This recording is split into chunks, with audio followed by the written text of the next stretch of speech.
Good evening and welcome to Taking the Initiative. I'm Reverend Bill Kunze, your host for these weekly conversations with leaders in the nonprofit world and the health world and public service who are making a difference in all our lives and in our communities. I encourage you to visit our website at www.takingtheinitiative.com. We've got there an archive of the the last 3 years of shows, so if there are any you're particularly interested in and want to follow up on, you can, and you can see them. We also have links where you can give us your ideas, your suggestions, your criticisms. We love to hear from you, and that's the way you can participate in the show. Now, for the last several years, we have been, from time to time, focusing on health issues and their impact on all of us. And another conversation like that this evening, a conversation about preventing and taking care of breast cancer with one of the most well-known experts in our country on this issue. So after a couple of community issue announcements, a conversation with Dr. Christine Horner.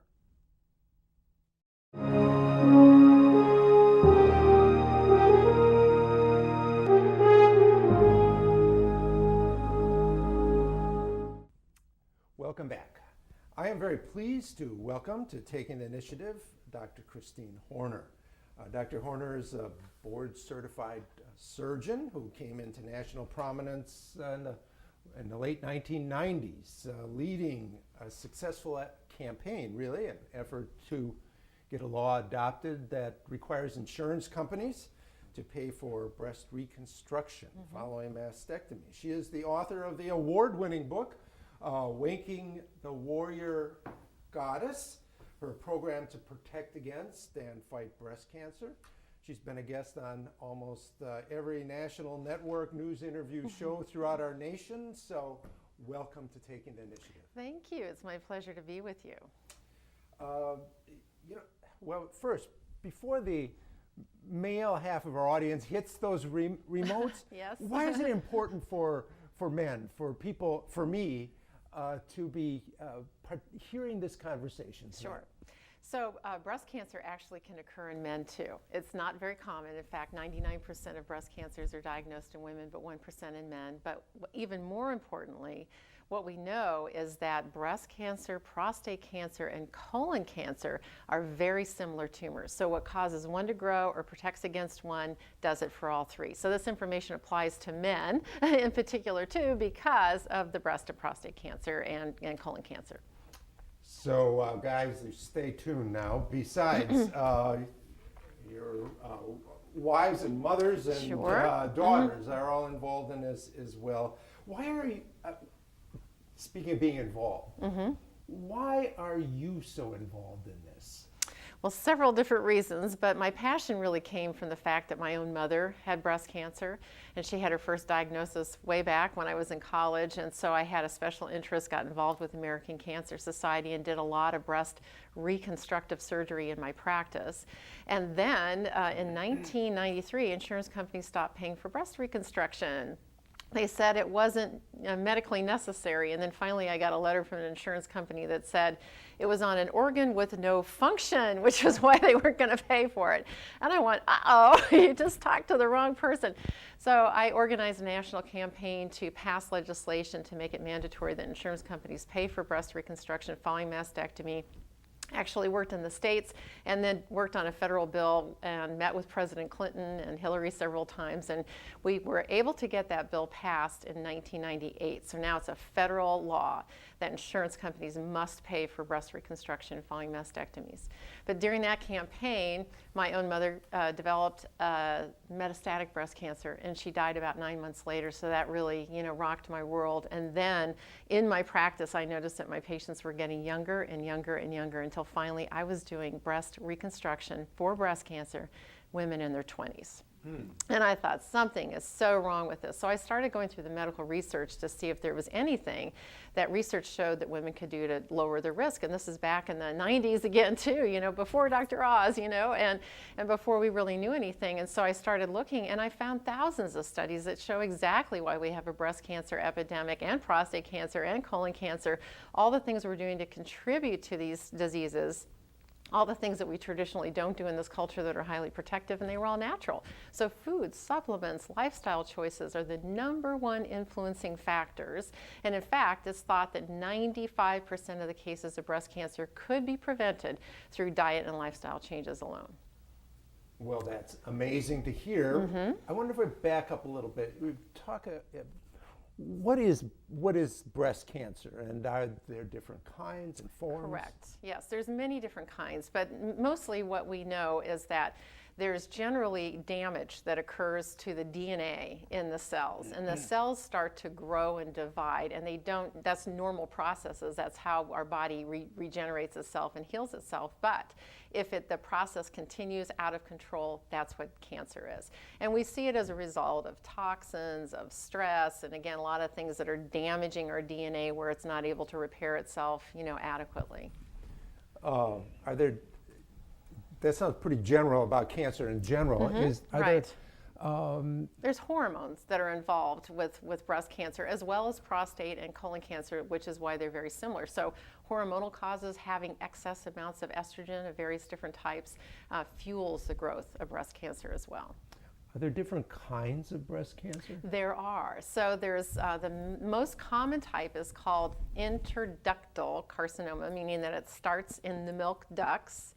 There's also a type called lobular that starts further out in the lobule portion, and that's actually more associated with hormone replacement therapy. We saw a significant increase, associated with that. And then there's much rarer, types that occur too. Today, what are the typical treatments for breast cancer?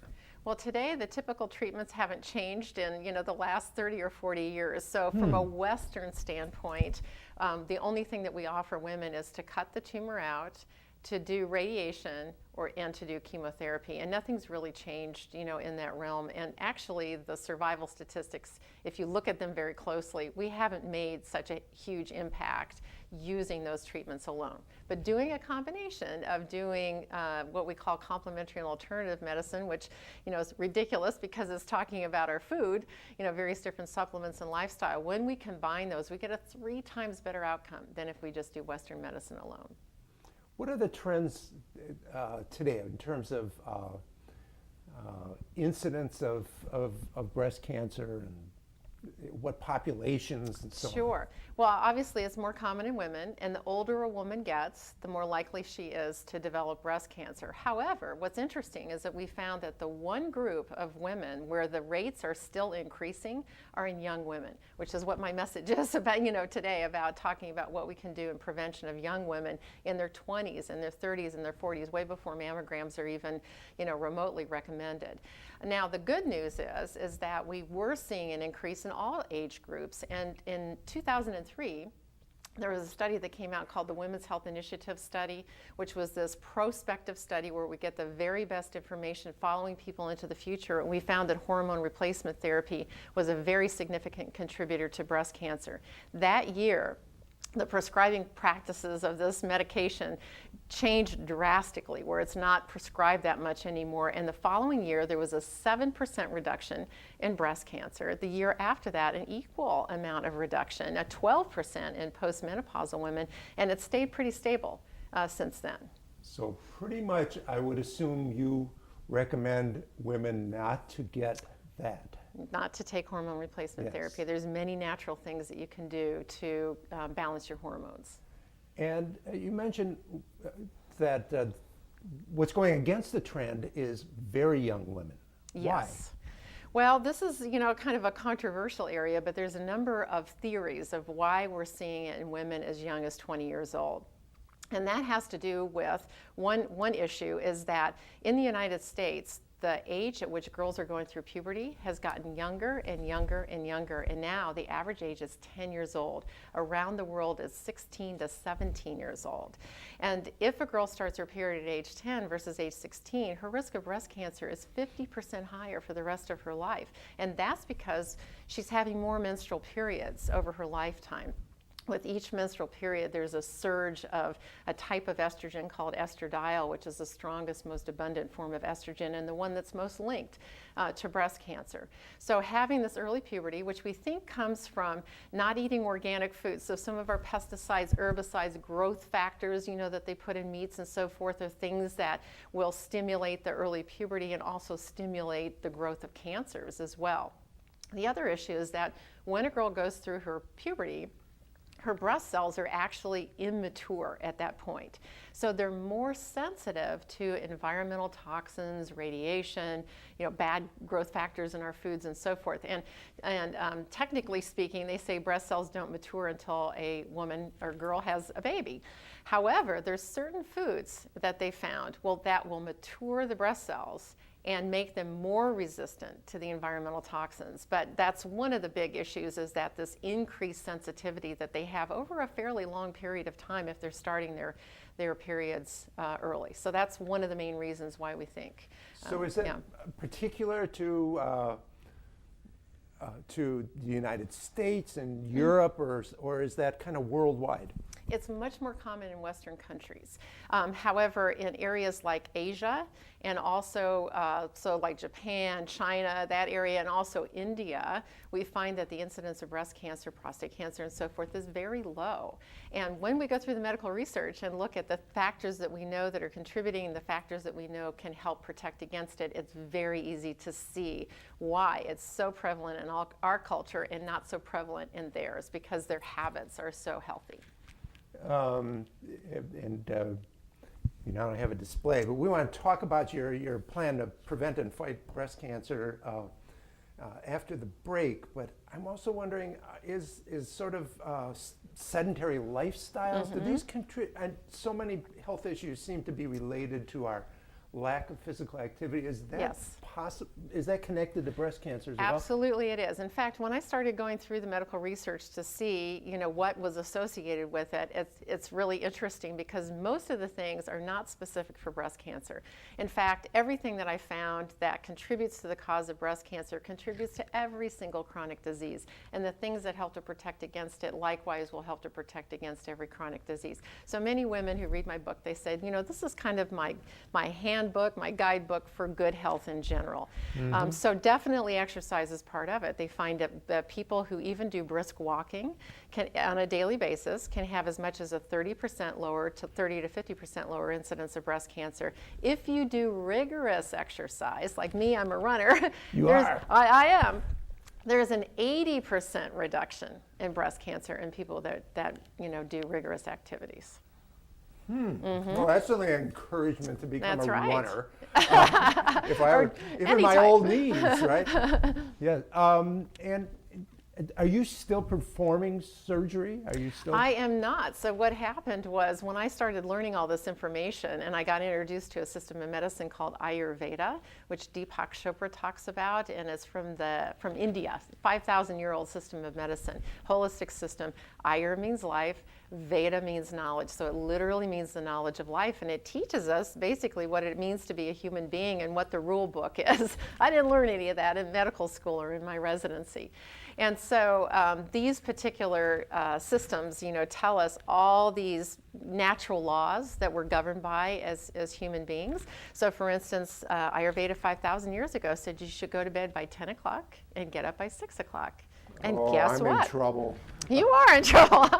Because guess what? Research shows if you go to bed by 10 o'clock and get up by 6 o'clock, those are the optimal hours for sleep. If you stay up after 10 o'clock, there's all sorts of hormonal imbalances that occur. And in fact, people who stay up to midnight on a regular basis have twice the incidence of heart disease, diabetes, obesity, and cancers. Simple, cheap thing you can do. Go to bed by 10. After this little personal scolding from me, we need to take a break, and we'll be right back to talk with Dr. Horner about her plan to prevent and fight breast cancer and all these objects on the table. So stay tuned.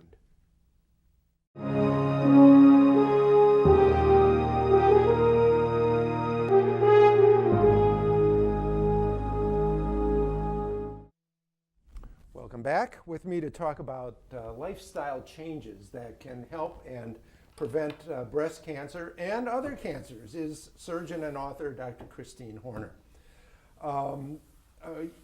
When it comes to preventing breast cancer, you have developed a comprehensive plan, right? And presented in your book, Waking the Warrior Goddess, your plan to protect against and fight breast cancer. Third edition? It is, yeah. So it first came out in 2005 and actually won the Best Health Book of the Year that year. And I just recently came out with a third edition because there's so much new information that's come out in the last few years. Well, give us a preview first Sure. of the plan as a whole, and then we'll go through some of the specifics. Sure. So as a whole, it's basically looking at every element of your diet and lifestyle, and everything does have an influence. So if you're doing the optimal things like going to bed by 10 o'clock and exercising and really reducing stress in your life, or doing a stress reduction technique such as meditation every day or Tai Chi, Qigong, yoga, those kinds of things, those things will lower your risk. And there's all sorts of things that we do in our culture that raise the risk. So it's really trying to avoid those things that we know that contribute, and then doing the things that we know that are very protective. And as I understand, you have kind of outlined actually some big bullet points for each stage of life. Yes. That you say one simple change that will have dramatic effects. Correct, yes. And you start right with preteen girls. That's right. With breast cancer awareness coming up, we've kind of focused all of our attention in the past on women that are 40 and over. However, if we're seeing an increase in breast cancer in women in their 20s and their 30s, we know that the cells have actually started growing in the teen years. So the important thing is to know that breast cancer prevention does not start at 40. It should be starting as children and in the preteen years. So one of the most important things that girls can do is to eat tofu. Tofu. Like in this, organic tofu. Organic tofu is super important because we spray the heck out of tofu in this country and genetically modify it. This one is actually from Japan. So it's organic, no GMOs. It's called Morinaga. I really like this brand because it's easy to get, it's got great shelf life, and you can get it from Costco or any of the major grocery stores. But what the research shows is that if girls eat tofu pre-teen, that it will delay the onset of puberty. So now You mean eat tofu or substitute it for something else? For meat. For red meat particularly. But if you just eat tofu, it will delay puberty. The other thing that it does is it will mature the breast cells. So you don't have to wait to have a baby. It will mature the breast cells, make them more resistant to the environmental toxins and other things that can increase the risk. And in fact, they find the girls that eat a lot of tofu preteen and early teenage, 50% reduction in breast cancer for the rest of their life. Is it a hard sell to get them off a quick burger onto tofu? It could be, but you know what? The interesting thing about tofu is that it doesn't have much of a flavor, so it will take on the flavor of any dish. It comes in many different kinds of consistencies, so you can chop it up in vegetables, and it'll take on the flavor of those vegetables and the herbs, and you can actually put it in blenders and create dips out of it. So there's an infinite number of ways that you can use it, and there's lots of recipe books or on the web where you can get the recipes. Yes. Is it catching on with these girls? Well, I hope it is. That's what I'm out here telling girls to do, so we'll see. Okay. Teenagers. Yes. How about, so who are a little older? Yes. So one of the most important things for teenagers is to really strengthen the immune system. That's kind of true for every age, but our immune system is what keeps us well. It has all the cells in it that go out and look for foreign invaders as far as bacteria, viruses, cancer cells, looks at them, finds those things, attacks them, sends other cells in, to help take care of it. So mushrooms are actually one of the best things that we know of to help stimulate the immune system. Now, realistically, are you going to eat mushrooms every single day? Probably not, right? Probably not. These look Probably good, but not. probably not. Yeah, so that's actually where a supplement can come into place. And so this particular supplement is my favorite mushroom formula, which is called AHCC, and it stands for Active Hexose Correlated Compound, which is why we call it AHCC. But AHCC is from Japan, and actually they prescribe it in the hospitals in Japan for cancer patients because it helps with the survival statistics so much. And AHCC, again, widely used, second most common complementary and alternative medicine technique used in Japan. It lowers the risk of many different kinds of cancers. The really exciting research that came out of MD Anderson recently showed that it will kill the HPV virus. So this is this virus that causes cervical cancer, and they're recommending that 10-year-old and 12-year-olds get that HPV vaccine. And so that vaccine, if you start doing some research on it, it's really scary. So they have more complications and side effects associated with this vaccine, twice as much as any other vaccine that's been created in history. There's been 171 deaths of girls. I mean, even within hours of getting this vaccine, and permanent disabilities and 30,000 adverse effects. And I'm like, wow, if I knew that, and it was a mother of a teenage girl, no way would I give them that particular vaccine. Plus, it's only good for 5 years. So I like the way you said it, don't shoot up with the vaccine. That's right. But eat things like mushrooms and take the AHCC, because it kills the HPV virus and prevents the infection from occurring. And the side benefit is not death. It is actually helping your immune system and lowering your risk of developing all sorts of different kinds of cancers. So that's a great thing to take. In the 20s, and what we know is that alcohol. Yes. No alcohol in our glass. That's right. Right? Because what we know is that in the 20s, people like to party, right, and drink a lot of alcohol. But there's actually one of the things that we know is so directly linked to the risk of breast cancer is alcohol. If you drink 1 glass a day, it increases the risk by 11%. 2 drinks by 22 to 40%, and 3 drinks by 33 to 70%. And the reason is alcohol actually increases the amount of estrogen production. Male alcoholics are actually the one subgroup of men that have a higher incidence of breast cancer, because men will produce, estrogens too. Now, alcohol is high, if you're doing it in your 20s, you already have the highest amount of hormones that you have during your life, so that decade it's more damaging than in other decades. Now, some good news with it is that they found a B vitamin called folic acid or folate. If you take that when you're drinking, it actually will reverse many of the damaging effects of alcohol. But do not drink any more than 1 glass a day if you're a girl in your 20s. So particularly in your 20s is when that's particularly dangerous. Yes. Mm-hmm. Yeah. Okay. Yes. And a B12 complex helps you out, right? Folic acid actually is a different type of a B vitamin. So folate or folic acid is what you want to do as a supplement. Just on the days that you're drinking, it'll help to eliminate any of the side effects for 1 to 2 glasses a day. But beyond that, it's just too damaging. So you never want to go above that. Yes. So a woman who's moved ahead in life, and in her 30s, you have some special, one lifestyle change for that person. Sure. So we've done lots and lots of research on probiotics now, and this is actually very important to take as a supplementation. So the type of bacteria that we have in our colon has so much to say about our health. You have no idea how much of our health actually depends on our colon, from the immune system. Many of the immune cells are created there, hormones, the way our foods are digested, and so forth. And so the research on probiotics is showing that it affects our health in dozens and dozens of different ways. So this particular probiotic is Bifidobacterium longum, or BB536. And I like this one because it's a human bacteria. We actually have more bacteria cells by weight in our body than human cells, believe it or not. So our bugs are really important for us. Most of the probiotics are made from animal bacteria. This one is human, and it also is very stable, so you don't have to refrigerate it. The other ones you have to refrigerate. But tons of studies on it, clinical studies, that have been done, that it really supports the immune system and health in other ways. And I see some yogurts are promoting that they have a probiotic That's quality right. to them. Yes, so there's many different kinds of foods that are actually great probiotic foods, and these are fermented foods, so like miso soup or fermented vegetables. Tofu actually has, some great probiotics in it, and yogurt, and kefir, are good ones too. Kefir. What's kefir? So kefir is actually more delicious than yogurt, and you buy it in the refrigerated section, and it's a drink. So it's like a thicker drink that tastes somewhat like yogurt. And then the next, but before we go to the next category, did you skip this lovely item here? This lovely item, yeah. So that is turmeric, and turmeric is a cousin of ginger. It looks like a ginger root, but if you cut across it, it's this bright yellow-orange color that we find in curries.